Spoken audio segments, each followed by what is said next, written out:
My son was screaming, and I was shaking with rage because once again, Karen had blocked our driveway with her white Mercedes C-Class, and she did it on purpose. Lucas, my 6-year-old, stood beside me clutching his backpack, overwhelmed and crying, watching his therapy van drive away without him. That session was important. Every session is important when your child is nonverbal. But to Karen, it was just another morning to flex her power, sipping her overpriced latte behind her spotless window while her luxury car sat like a brick wall in front of our home.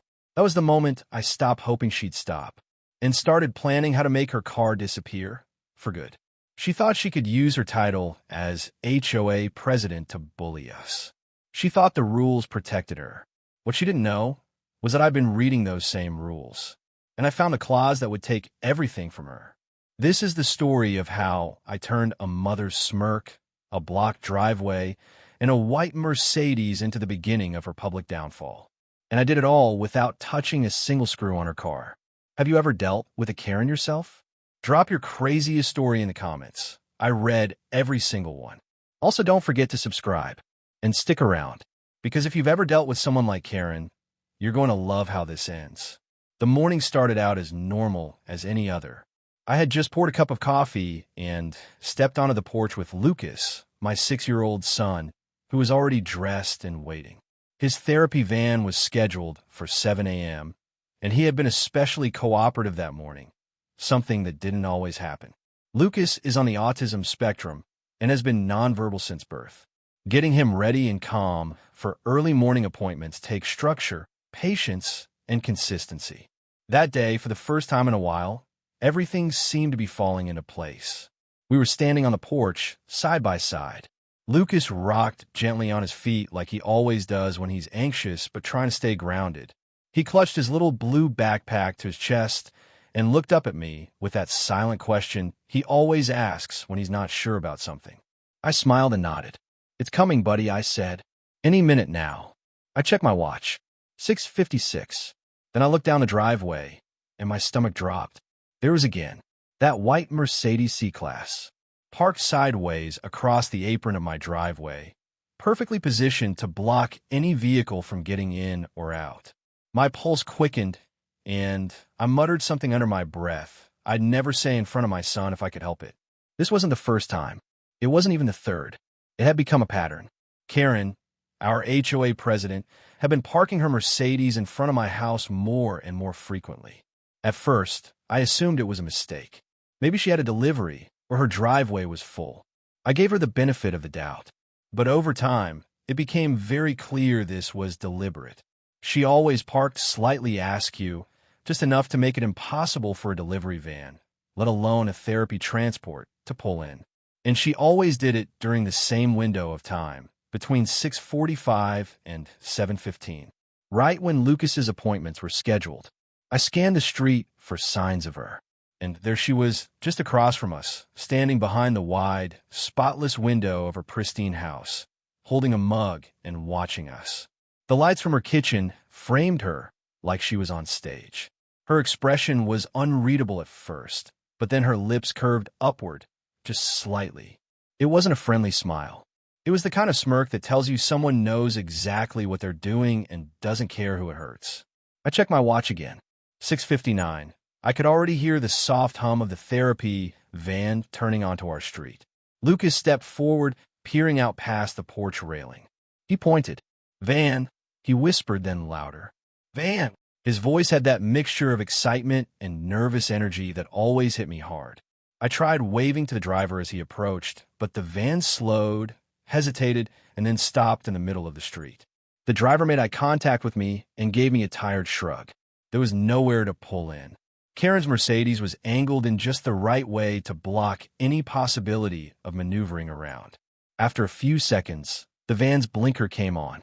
Then it pulled away. Lucas dropped to the ground right there on the porch. His backpack slipped from his hands, and he began tugging at the straps on his shoes. He didn't scream or yell. That wasn't his way. But his breathing changed. His body went rigid and then limp. I knew what was coming next. A shutdown. And when he shuts down, it can take hours before he's ready to re-engage. That session was important. They all were. And now it was gone. Across the street, Karen took a sip from her mug, still watching. She didn't wave. She didn't flinch. She just turned away and disappeared from the window, as if nothing had happened, as if we didn't exist. My hands tightened into fists. I felt that sick, powerless heat rise in my chest, the kind that comes when someone hurts your kid and there's nothing you can do. Yet, later that morning, after Lucas had calmed down and I'd rescheduled the appointment, I walked over to Karen's house. I didn't go over there to scream or make a scene. I went over there because I thought maybe, just maybe if she saw my face, heard my voice, she might understand the damage she was causing. I rang the bell and waited. No answer, but I saw movement through the side window. She was there. She looked right at me and then let the blinds fall shut. I stood there for a moment longer, then walked back home. That evening, I sent an email to the HOA contact listed on the website. I attached a picture of her car blocking the driveway. I explained the situation calmly. I followed up the next day with a voicemail. I waited a week. Nothing. No response. No acknowledgement. When I showed up to the next HOA meeting, Karen acted like she didn't even recognize me. "Oh," she said, flipping through her notes. "You're the one with the driveway thing, right?" The way she said it made it sound like I was complaining about weeds or mailbox paint, not something that had caused my son to miss therapy and emotionally shut down. The worst part wasn't even her attitude. It was the other board members. They didn't say anything, didn't even look up. It was like I wasn't there, like I was a child interrupting grown-ups. I left that meeting with a sick feeling in my gut. This wasn't just one bad neighbor. This was a power system that protected her and ignored everyone else. That night, I sat in my garage with a notebook and a printed copy of the HOA bylaws. I made a decision. I wasn't going to argue with her anymore. I wasn't going to beg. I was going to document everything. Every violation, every fine she skipped, every law she broke, while claiming she was enforcing them. If she wanted a war, she'd get one, but it would be fought by the book. Her book. After that morning, things didn't get better. If anything, they got worse. Much worse. Blocking our driveway became Karen's routine, like a twisted part of her morning schedule. Monday, Wednesday, Friday, her white Mercedes C-Class would be parked right across the end of our driveway by 6:45 a.m. without fail. Sometimes earlier. It didn't matter if I was already outside. It didn't matter if Lucas was standing right beside me in full view. She did it anyway, with the same deadpan expression, the same smirk from behind her blinds. At first, I thought I might be imagining the escalation. Maybe it was just coincidence, I told myself. Maybe I was too focused on it, reading into every little move. But then came the Thursday morning where I watched her pull in slowly, deliberately, make eye contact with me, and then turn her wheel so sharply it took up the entire entrance. She wasn't just blocking me. She was taunting me. It wasn't just a therapy van anymore, either. I run a small mechanic business out of my garage. Nothing major, mostly neighbors and friends. But I have customers who come early, dropping off cars before work. One of them, a teacher named Ben, had to leave his vehicle at the foot of the cul-de-sac and walk 2 blocks because Karen had boxed in the driveway again. He wasn't happy about it. Neither was I. It was beginning to cost me income. Lucas started to notice too. Even if he didn't fully grasp the social mechanics of what was happening, he understood what that white car meant. He began tugging at my sleeve every time he saw it, his eyes darting from Mercedes to me, his breath getting faster. He started waking up earlier, standing by the front window, as if trying to will the space clear. The stress was seeping into our mornings, into our routine. And for a kid who depends on consistency, that disruption had consequences. One day, I left a handwritten note on her windshield. It wasn't aggressive, just a simple message asking her, again, to please stop blocking the driveway. I mentioned Lucas. I kept it polite. That note was crumpled and tossed onto my front lawn less than 10 minutes later. So I started keeping a log. I bought a cheap notebook from the corner store and began writing down the dates, times, and exact locations of her car every morning. I took pictures. I set up a camera feed from my garage window. I wasn't looking for a confrontation. I was building a record. Because if no one believed me, I was going to make sure they had no choice. Around that time, I started hearing stories from other neighbors. Not everyone liked talking about Karen. Some avoided the subject altogether, like saying her name might bring down a fine or a visit. But a few people opened up when they realized I wasn't afraid to speak about it. There was the retired couple down the block, whose garden gnomes were confiscated for violating visual standards. Another man, Ahmed, told me she reported him for having guests over too often, said it disrupted the character of the neighborhood. The pattern was becoming clear. Karen used her HOA power like a weapon, not for order or upkeep, but to control, to dominate. She had a spreadsheet mind and a predator's instinct. If she sensed weakness or difference, she zeroed in. And what better target than a single dad with a quiet kid who didn't talk back? I tried going through the HOA channels again. I wrote formal letters. I requested to speak during board meetings. But every time I brought up the issue, it was brushed off. There's no rule specifically about short-term parking. It's not a fire lane. We'll look into it. Nothing ever came from it. Karen would sit at the head of the long community center table, nodding like she was listening, then immediately move on to the next item, usually something about shrub height or mailbox uniformity. At one point, I contacted the city about street parking regulations. They told me that because it was a private HOA-maintained road, enforcement was left to the board unless there was a direct violation of state traffic law. So unless she blocked a fire hydrant or an emergency access point, she could technically park where she wanted. The trap was tight. She knew exactly how far she could go without technically crossing the line, and she danced on that line every single morning. But I kept recording. Every time her car showed up, I logged it. I synced timestamps between my phone, my home security footage, and my photo logs. I didn't just want to prove she was blocking me. I wanted to prove it was intentional, repeated, harassing, patterned. Then came a morning Lucas got sick. It wasn't related to Karen, but the timing stung. He caught a virus at school and woke up nauseated and feverish. I canceled the therapy van for the day and kept him home. That morning, her Mercedes didn't block the driveway. She parked neatly in front of her own house for the first time in 2 weeks. That's when it clicked. She knew her schedule. She knew the van wouldn't come. She wasn't just passive-aggressive. She was watching us. That realization shifted something in me. This wasn't petty. It was personal. And if she wanted to make it personal, I'd give her exactly what she asked for. I started going back through the HOA bylaws line by line, looking for cracks, looking for something, anything, that she might have missed in her quest to play queen of the block. I wasn't going to hit her with anger. I was going to hit her with her own rules. Once I realized Karen wasn't just casually inconsiderate, but actively calculating, I knew the only way to fight back was with information. Real information, not gossip, not neighborhood whispers, but hard facts. I wanted to know everything about how she got on the HOA board, how long she had been there, and what kind of skeleton she might have buried in her backyard, metaphorical or otherwise. People like her don't wake up one day and decide to start harassing neighbors. They build their power step by step until it's wrapped so tightly around the rules that no one notices until they feel the squeeze. I started with public records, county property databases, city council archives, even HOA filings, which thankfully were required to be disclosed under state transparency laws.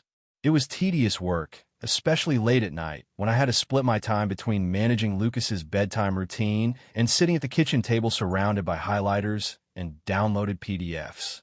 But slowly, a picture started forming. Karen had lived in Cedar Hill Estates for 11 years. She had moved in during a period of heavy neighborhood turnover, right after the original HOA president had relocated to Florida and left a vacancy. Within 6 months of moving in, Karen had joined the board as interim compliance officer. That was her in.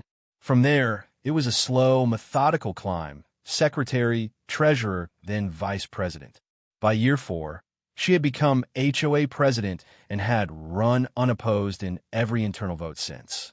She wasn't popular, but she was entrenched. The kind of person who knew which bylaws to cite and which to bend. She had a way of using the rulebook like a shield when she needed it and a sword when she wanted to cut someone down.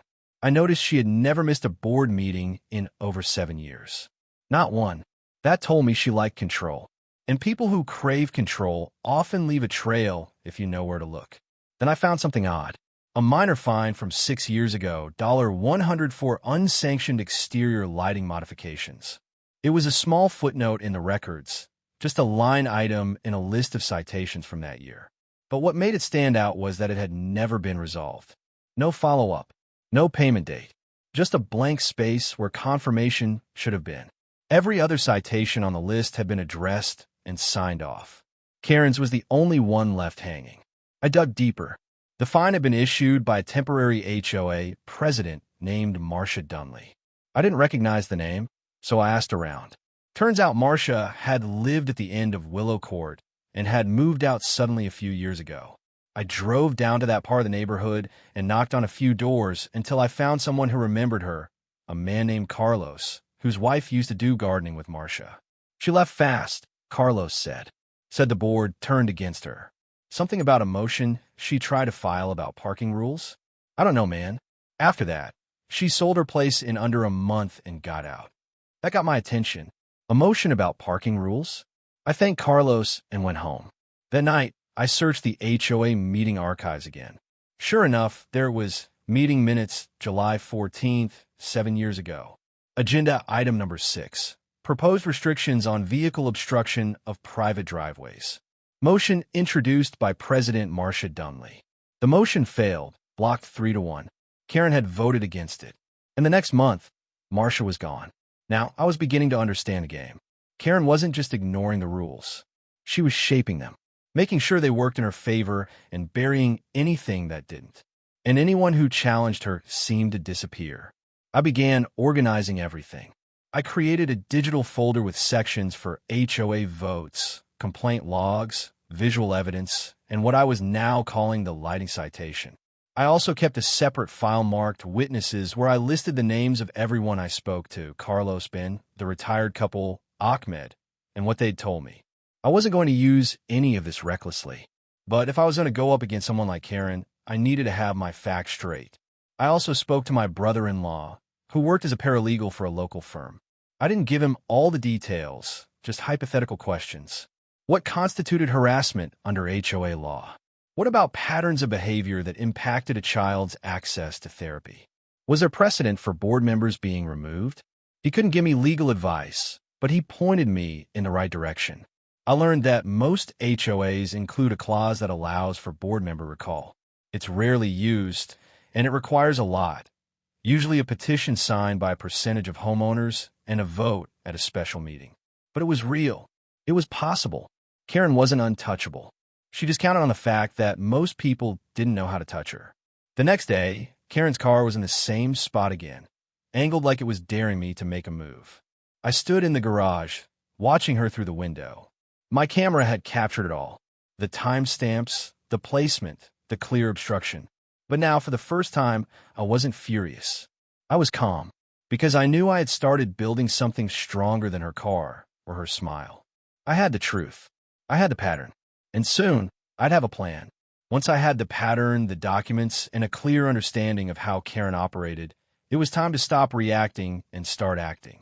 Up until now, I had been documenting her every move and doing my best to stay composed while she poked and prodded like a cat tormenting a cornered mouse. But now I was stepping out of the corner. My plan wasn't emotional. It wasn't about revenge. It was about discipline, structure, and proof. I knew she counted on people losing their temper or losing interest. I wasn't going to do either. The first thing I did was review the HOA bylaws again. This time not just looking for violations, but for leverage. One line stood out in the enforcement section. Persistent patterns of conduct which interfere with a member's peaceful enjoyment of their property may be subject to review and formal reprimand by a special hearing panel. It wasn't much, and it didn't promise resolution. But it was a door, and I intended to kick it open. To trigger a hearing, I needed to file a formal complaint. So I did. I included 8 high-resolution photos of her car blocking my driveway. I listed the exact dates and times, each cross-referenced with screenshots from the camera footage. I attached copies of canceled appointments with Lucas's therapy provider, statements from neighbors, and even a meeting minutes from the failed parking motion Marcia Dunley had introduced years ago. I made it as hard to ignore as possible. 2 weeks later, I received a letter. The HOA would be scheduling a hearing. Karen was being asked to respond to the complaint in writing within 10 business days. I expected she'd laugh it off, but I had underestimated one thing. Karen didn't like being challenged officially. It wasn't just about winning. It was about maintaining dominance. When people questioned her in public, it chipped at the image she had built for herself.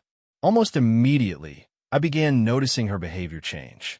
Not in the way you'd hope. She doubled down.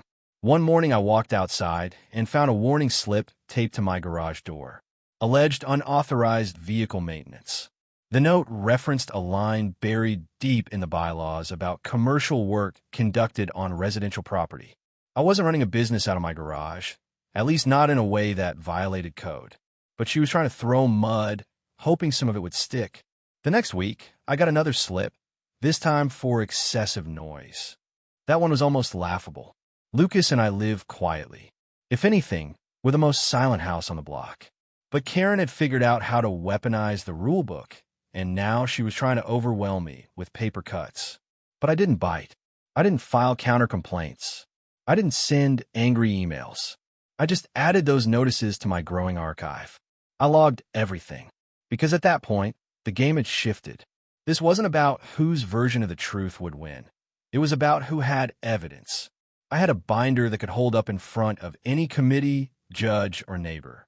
She had a car, a clipboard, and a habit of abusing power. The hearing day arrived.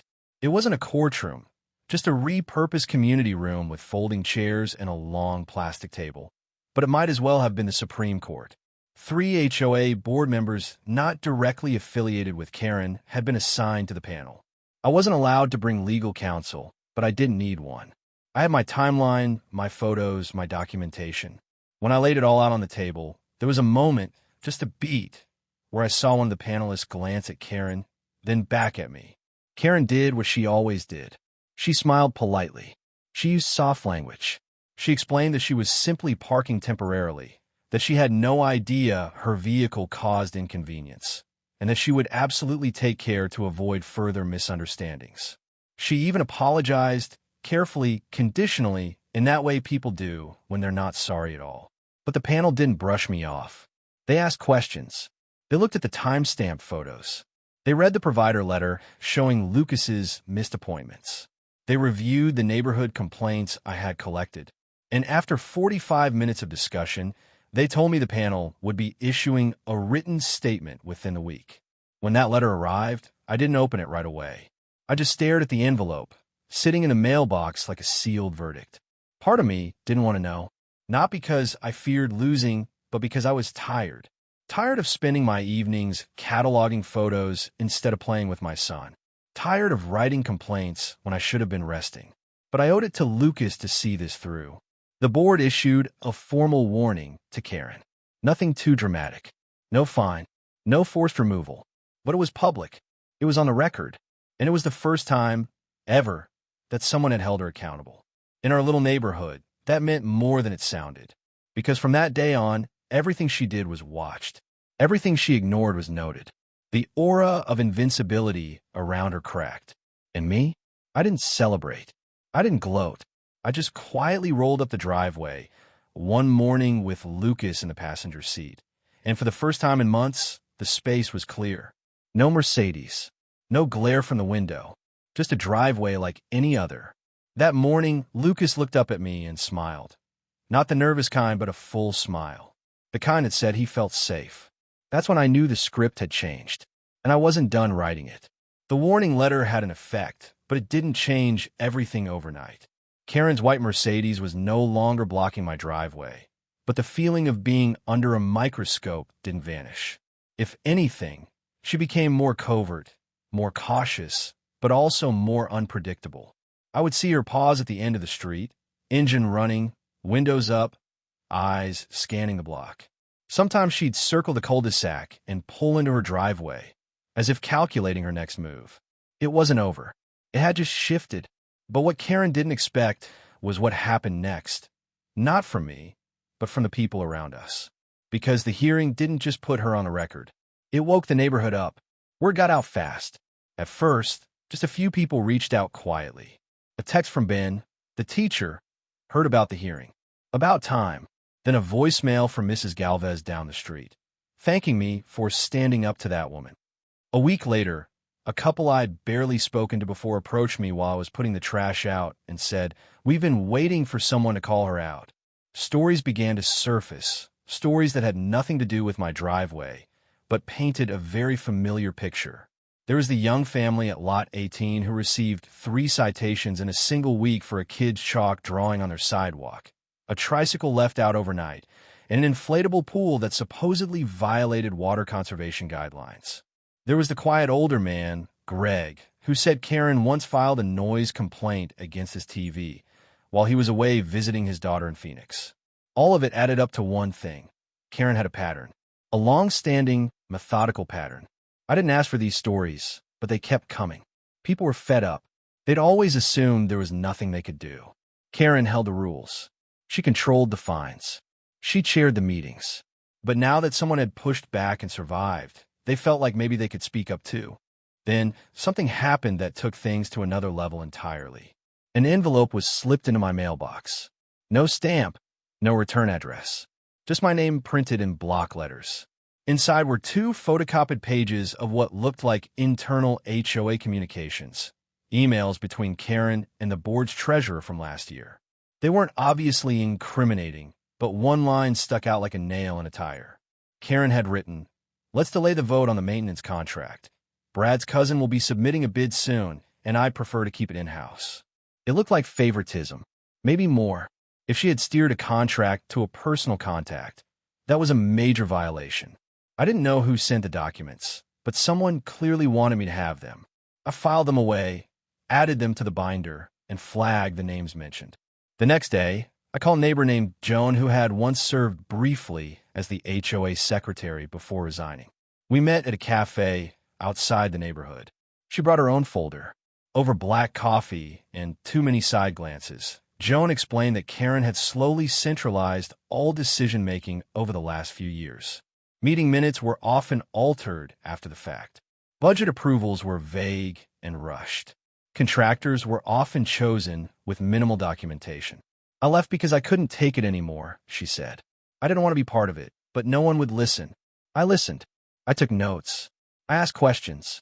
Joan handed me her folder and said, "If you're serious about fixing this, start here." With her notes and the emails, I now had something more than a pattern of bad behavior. I had a possible case of misconduct.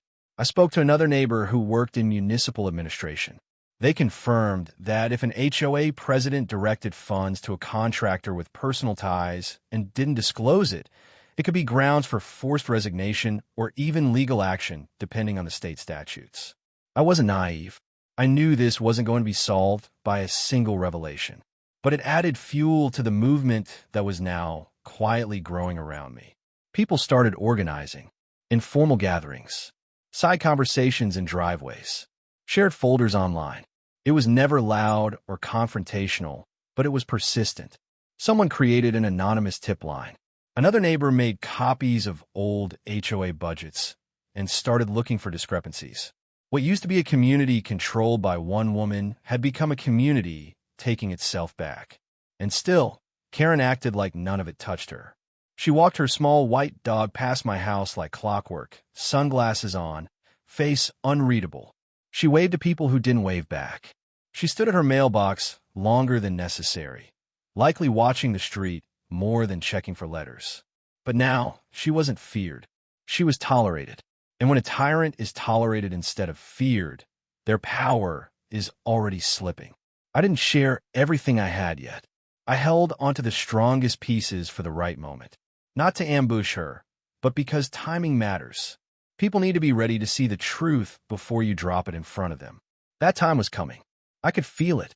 The meeting was scheduled for a Thursday evening in the community hall. On the surface, it looked like every other HOA meeting. A couple dozen chairs arranged in neat rows, a folding table up front with a cheap tablecloth, and a stack of agenda packets by the door. But this wasn't like any other meeting. By 6:45, every seat was filled. By 6:55, the back of the room was lined with neighbors who had never shown up before. Some stood with arms crossed. Others had notebooks, highlighted copies of budgets, or printouts of rules. Karen arrived right at 7 o'clock, just as the meeting was set to begin. She walked in with that same confident posture she always used, shoulders squared, clipboard in hand, sunglasses tucked in her collar, even though it was dark outside. But this time, the room didn't shift in her favor. There were no waves, no friendly greetings, just silence, eyes watching her every step. For a woman so used to commanding attention, the quiet must have felt like a wall closing in.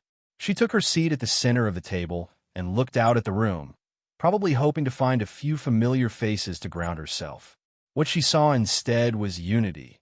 Neighbors who, just weeks ago, barely spoke to each other, now sitting side by side, nodding in unison, flipping through copies of the same materials. The meeting opened with routine items. Approval of last month's minutes. A quick note about community pool maintenance.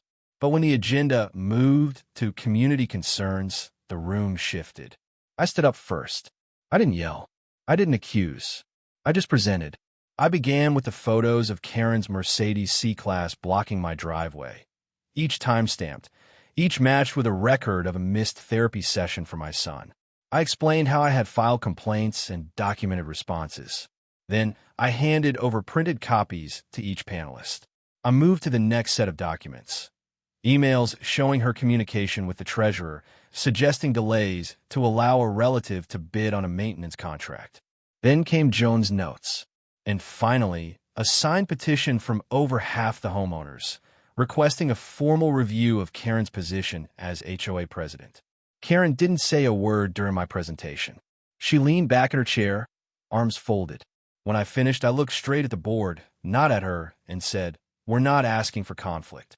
We're asking for accountability." That opened the floodgates. One by one, neighbors stood up. Some shared their stories calmly. Others, more emotionally.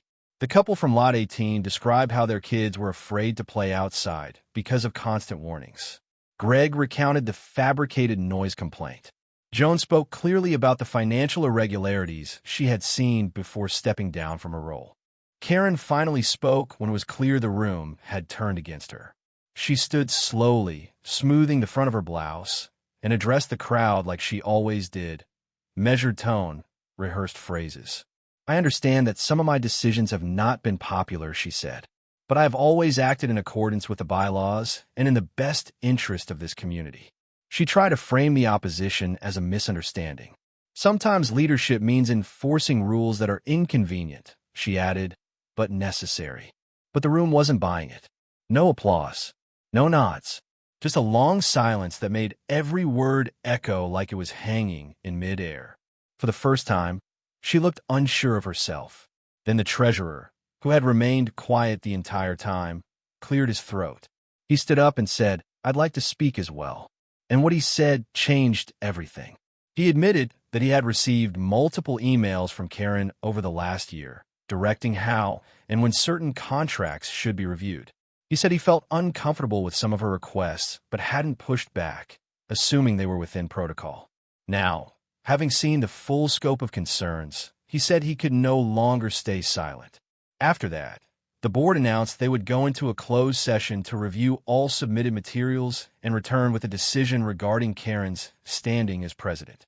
People lingered in the hallway, buzzing with nervous energy. Some were hopeful, others were cautious, but no one left. 45 minutes later, the board returned. The room quieted before they even spoke. The head of the panel, an older woman named Celia, read from a prepared statement.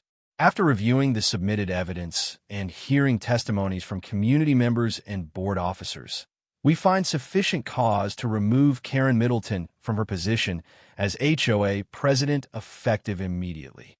There was no cheering. No one clapped, but the silence that followed felt different. It wasn't tense. It was a release. A quiet moment of justice finally served. Karen gathered her things slowly. She didn't speak. She didn't look up. She just walked out, shoulders still squared, but with a stiffness that wasn't there before.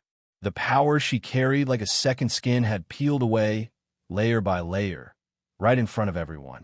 And as she walked through the room, no one followed. No one stood to console her. The neighborhood had made its decision. In the days that followed the meeting, the neighborhood felt different. It wasn't dramatic at first.